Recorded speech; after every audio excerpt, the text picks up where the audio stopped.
Special functions: oil, service, maintenance light. Performs reset for the engine oil life system, which calculates an optimal oil life change interval depending on the vehicle driving conditions and climate, and turns off the warning light.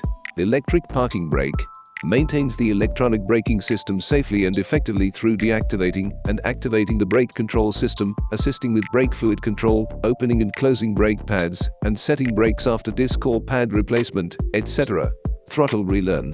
Initialize the throttle actuators to the default state for regulating throttle or idle engine operations accurately.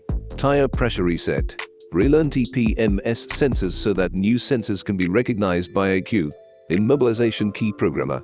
Enables you to disable the lost vehicle keys and program replacement key fob. BMS reset. Rematch the control module and motoring sensor for battery detecting more accurately, clear original low battery information, and prevent the related control module from detecting false information. Headlight.